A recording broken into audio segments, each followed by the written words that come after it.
Global financial crisis news and collapse of U.S. economy.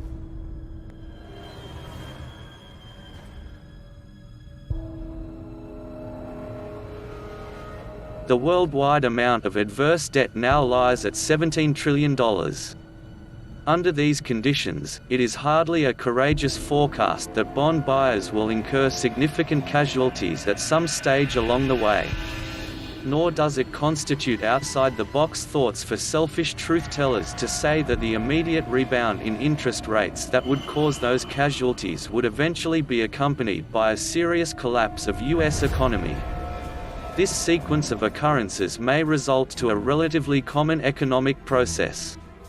For institutional investors, there are regular but serious casualties to their portfolios.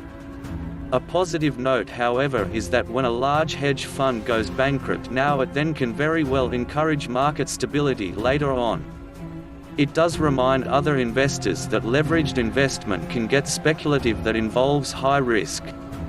There is, however, a significant jump from the uncontroversial statement that interest rates will increase someday, leading to bond failures, to the realization that the next collapse of U.S. economy will be a lot worse than the Great Recession of 2008–2009. That's what investment strategist Peter Schiff lately anticipated, along with some other Austrian economists who argue that the bond bubble they see will wind up in catastrophe.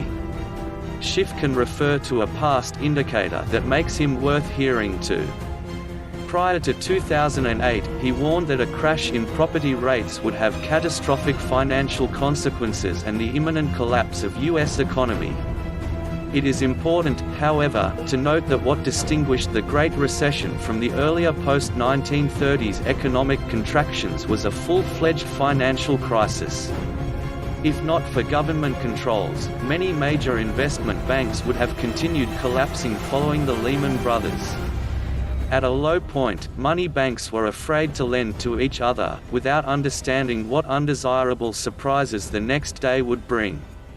In order to create a persuasive argument for the Greater Recession in the coming year or two, forecasters must clarify why the banking system stays as susceptible to failing as it was in 2007, given the significant relaxation of banking regulations since then. Note, too, that the industry critics who have witnessed the seriousness of the last recession are by no means in common grounds in claiming that the worst is yet to be realized. Robert Shiller, Nobel Prize winner in economics, is completely prepared, and would sound the alarm when it is warranted. Like Schiff, he foresaw the real estate crash that resulted to the Great Recession. In a latest meeting with Bloomberg News, Shiller was interviewed if the next U.S. recession or the collapse of the U.S. economy would be significant or just mildly moderate.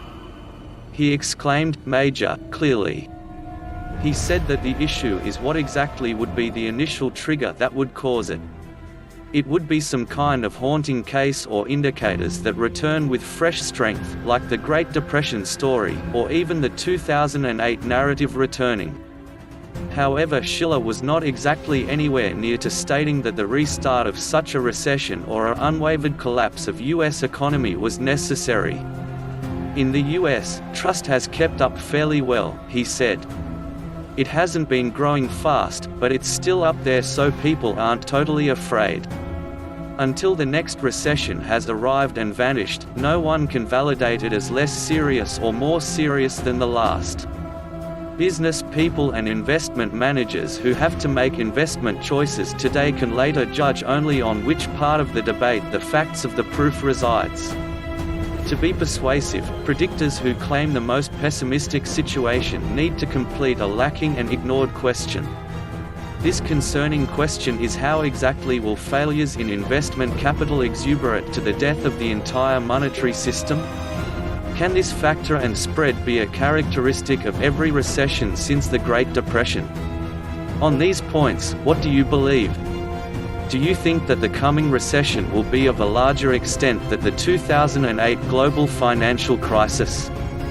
What will be the triggers? Please post your thoughts in the comment section below.